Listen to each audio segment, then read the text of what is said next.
The wind howled like a wild animal outside, rattling the thin walls of her car.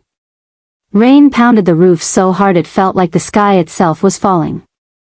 In the driver's seat, Sarah's fingers clutched the steering wheel, not because she was driving, but because it was the only thing keeping her hands from shaking. In the back seat, her 5-year-old daughter, Emily, slept curled up under a blanket, her tiny breaths fogging the window.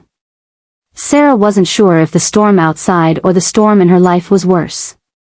She had exactly $18 in her bank account, no place to go, and a car that was running on fumes. Tonight, she had planned to sleep in the Walmart parking lot. But fate, as it turned out, had other plans. It hadn't always been this way. Just 2 years ago, Sarah had been married, living in a small but cozy home in the suburbs. She worked part-time as a nurse's aide and loved making pancakes on Sunday mornings. But when her husband left, taking their savings and leaving her with unpaid bills, her life unraveled faster than she could stitch it back together. She tried everything, double shifts, babysitting, selling her wedding ring. Still, the math never added up. When rent finally became impossible, she packed what she could into her aging Toyota and promised Emily they were going on an adventure. That adventure had now stretched into 3 weeks of sleeping in the car, showering at gas stations, and hoping no one noticed. The storm had started that afternoon, first as a drizzle, then a downpour, and now a full-blown thunderstorm.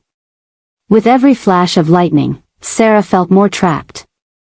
She couldn't risk driving in this weather, but staying put made her feel like a target. Her phone buzzed.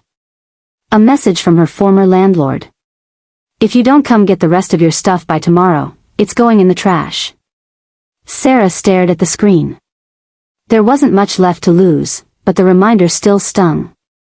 She was about to lock her phone when headlights appeared in her rearview mirror. A truck was pulling into the lot, its beams cutting through the sheets of rain. The driver's door opened, and a tall man in a raincoat jogged toward her car, holding something over his head. Sarah's heart pounded. She cracked her window just enough to hear him over the storm. "Ma'am? Are you okay? This storm's only getting worse. I run the diner just down the road, it's open 24 hours. You and your little one can come in, get warm. No charge." Sarah hesitated. She'd taught herself to be careful around strangers, especially as a single mom. But Emily's soft whimper from the back seat made the decision for her. The man introduced himself as Jack. He looked like he'd been on his feet for hours, but there was a steadiness in his eyes that calmed her. "It's just coffee and pie," he said with a smile. Nothing fancy, but better than sitting in the dark. Minutes later, they were in the diner, the storm now a distant roar behind glass. The smell of fresh coffee and fried bacon wrapped around Sarah like a blanket. Emily's eyes lit up at the sight of pancakes. Jack insisted they were on the house. For the first time in days, Sarah exhaled. Jack didn't press for details, but as they sat in the quiet corner booth, Sarah found herself telling him the truth. About the divorce. About losing their home. About the $18 left in her account. Jack listened without interrupting. When she finished, he leaned back and said something she didn't expect. "You've been carrying this alone for too long. Let me help." Sarah shook her head. "I can't take money from you. We don't even know each other." "I'm not talking about money," Jack replied. "I'm talking about a job. I need someone to help at the diner, waitressing, greeting customers, keeping this place running. It's not glamorous, but it's steady." Her throat tightened. A job meant a paycheck. A paycheck meant maybe a real home again. Over the next few weeks, Sarah worked at the diner while Emily stayed in the small apartment Jack kept above it. Jack refused to take rent until she was back on her feet. The regular customers loved her. The truckers, the night shift workers, the elderly couple who came every Thursday, each one left bigger tips than they had to. Word seemed to spread about the single mom in the storm, and people she'd never met began stopping by just to order coffee from her. One afternoon, the diner was unusually busy. Sarah was balancing 3 plates when a man in a suit walked in.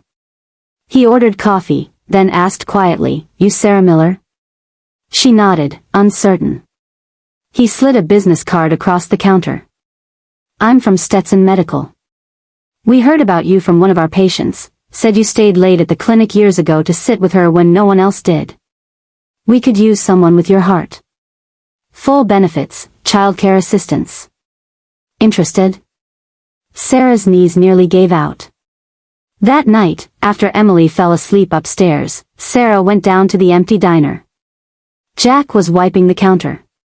She told him about the job offer, and for the first time since the storm, tears came, full, unrestrained, cleansing tears.